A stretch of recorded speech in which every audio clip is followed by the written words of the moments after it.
saudaraku terkasih Yesus Kristus, kita berjumpa lagi untuk renungan kedua kali saya ini. Renungan pertama kita ada belajar how hidup beriman. Nah, renungan kedua saya ini, saya mau ngajak kita melihat sesuatu itu dalam pandangan positif, bukan negatif. Misalnya saya ambil contoh ya kan, ketika kita melihat suatu keadaan, ya keadaan itu bisa mengubah kita menjadi sukacita atau justru menjadi ketakutan, ya kan? Sebenarnya bukan keadaan yang membuat kita ketakutan, juga bukan keadaan itu membuat kita sukacita. Yang membuat kita takut atau sukacita itu diri kita sendiri. Bagaimana kita memandang sesuatu ini? Bisa saya ambil contoh ya keadaan sekarang kita inilah ya. Nah, sekarang ini di mana negara kita dan seluruh dunia menghadapi nama penyakit COVID-19 yang disebabkan oleh virus corona. Ya, ada orang merasa takut, tapi ada orang biasa-biasa. Ada orang juga merasa sukacita. Bisa ambil contoh, banyak anak-anak bersukacita. Kenapa bersukacita? Karena mereka bisa libur. Tapi banyak orang merasa sedih. Kenapa sedih? Khawatir, takut. Karena banyak orang tidak bisa bekerja. Banyak orang juga merasa bagaimana mau susah, sedih. Mau takut juga tak bisa takut. Kenapa? Dia khawatir, dia bingung. Ya kan? Nah, bagaimana dengan kita yang percaya Tuhan? Saya pribadi, saya memandang ini ada sesuatu pelajaran. Kenapa? Untuk mengajar kita, mengingatkan kita bahwa saat ini kita benar-benar butuh Tuhan. Bapak Ibu saudara terkasih Tuhan Yesus, keadaan ini kalau mau andalkan kekuatan manusia, kita tak mampu. Satu-satunya Tuhan bekerja di dalamnya. Maka saya pikir ketika keadaan kita sekarang ini ada sesuatu pembelajaran, pembentukan untuk kita, bagaimana kita hidup. Saya juga kasih tahu loh, baru seumur hidup saya, baru sekarang mau ibadah tapi tidak bisa ibadah. Mau datang patron di rumah Tuhan, layan itu di rumah Tuhan, rasanya tak bisa. Hanya bisa ibadah mana? Di rumah. Baru kali ini saya merasa mau ke rumah teman-teman, mau bertemu teman, mau bermain, bertamu, tak bisa. Kenapa takut? Kita bukan takut kita takut kita mau penyakit menularkan kepada orang dan orang mengambilnya. Itu sangat penting ya, Bapak Ibu sudah terkasih. Apakah Bapak sedang hidup dalam ketakutan, atau justru hidup di dalam biasa-biasa, atau hidup di dalam bagaimana ada sukacita? Saya tak tahu. Ya, yang penting saya katakan kita harus hidup di dalam sukacita, di dalam iman, di dalam berteguh bersandar pada Tuhan. Saya ngajak kita belajar dari 12 pengintai diutus oleh Musa. Ya, Tuhan kan sudah kasih tahu kepada orang Israel bahwa negeri yang mereka tuju itu adalah negeri yang penuh dengan susu dan madu. Negeri yang penuh dengan segala kelimpahan, digambarkan penuh susu, penuh madu. Loh, kenapa ketika ke-12 pengintai masuk ke tanah Kanaan, melihat seluruh isi tanah Kanaan selama 40 hari, lalu mereka pulang, lalu rakyat Israel menjadi sedih, takut, menangis, marah, bukan menunjukkan sukacita karena ada negeri yang subur. Bapak tahu, ke-12 pengintai itu ketika dia melihat tanah Kanaan, dia bawa satu tandan anggur, digotong 2 orang. Kenapa itu dibawa? Karena itu menandakan kesuburan negeri itu. Lah, negeri itu subur, negeri itu bagus, kan memang bagus loh. Ya kan? Kok kenapa mereka sampai menangis, sampai marah, sampai pokoknya putus harapan? Karena pandangan. Karena mereka melihat, mendengar sesuatu yang salah. Lalu mereka memikirkan sesuatu yang salah. Lalu mereka bertindak pada sesuatu yang salah. Bapak saudara terkasih, ketika kita berbicara keadaan kita sekarang ini, penyebaran virus corona, memang membuat kita takut, membuat banyak orang was-was, membuat banyak orang menjaga diri, memprotek diri. Itu tidak salah. Membuat banyak orang merasa agak memprotek dirinya, tidak masalah. Tapi jangan sampai kita memiliki pikiran-pikiran negatif. Ada yang mengatakan ini hukuman Tuhan pada umatnya, pada orang, pada ini.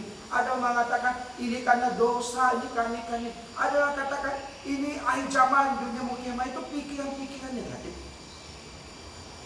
Coba pikir pada sisi positif. Di antara 12 pengintai itu ada 2 orang hebat, yaitu Yosua dan Kaleb. Kenapa Yosua dan Kaleb hebat? Karena mereka punya pikiran positif terhadap sebuah keadaan. Mereka pulang, 12 orang ini memberitahu kepada Musa dan rakyat Israel, wah, negeri kami kunjungi bagus, subur, ini buktinya anggur saya bawa pulang. Lalu mereka katakan terakhir apa? Ini penduduk negeri itu besar-besar, kota mereka berkubu, mereka hebat-hebat, mereka tinggi, senjata mereka lengkap, mereka pemakan manusia. Kami di pandangan mereka itu seperti belalang. Lalu mereka bilang tak mungkin kita bisa masuk, tak mungkin kita bisa mengalahkan mereka, tak mungkin kita bisa menguasai mereka. Itu yang membuat mereka jadi parah, sehingga membuat rakyat yang mendengar menjadi berontak, marah, ketakutan.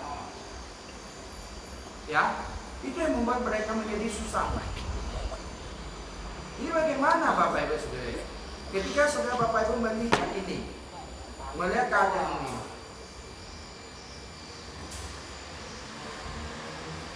jadi Bapak Ibu bagaimana? Ketika kita mendengar penyakit ini, kalau kita mendengar korban yang mati begitu, kalau kita mendengar bahwa menguasai sudah sampai ke 200 negara lebih, bahkan Amerika yang canggih dan hebat dalam kesehatannya, dalam rumah sakit yang canggih, segala negara besar, wah korbannya makin banyak. Kalau kita mendengar banyak negara terdapat, termasuk kota kita Pontianak di tempat ini. Apa pikir Bapak Ibu keluar? Apakah Bapak Ibu putus harapan? Waduh, matilah saya, atau bagaimana? Ya kan? Coba Bapak pikir-pikir.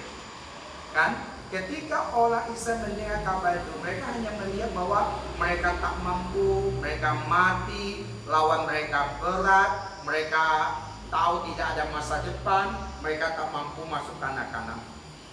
Tapi Yosua dan Kaleb, dia hebat. Apa yang dia katakan? Memang layaknya besar, memang kotanya berkubu, memang mereka kuat, tapi kita punya Tuhan. Tuhan mampu menolong kita, Tuhan mampu memusnahkan mereka, Tuhan akan berperang untuk kita, Tuhan akan berjalan di depan kita, sehingga kita bisa merebut negara mereka, kita bisa menguasai mereka. Itu kata Yosua dan Kaleb. Tapi karena rakyat Israel terlalu banyak pikiran negatif, apa mereka lakukan? Mereka marah kepada Yosua Kaleb, mereka mau lempar Yosua dan Kaleb dengan batu, mau bunuh mereka. Nah, Bapak Ibu sekarang bagaimana Bapak Ibu menghadapi ini? Kita gereja tidak lagi kita bisa datang untuk ibadah.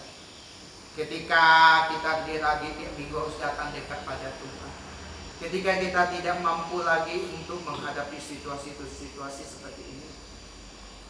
Apakah Bapak Ibu menyerah saja? Ya udahlah. Lalu Bapak Ibu bilang, ini memang akhir zaman, biarlah aku binasa atau apa? Jangan.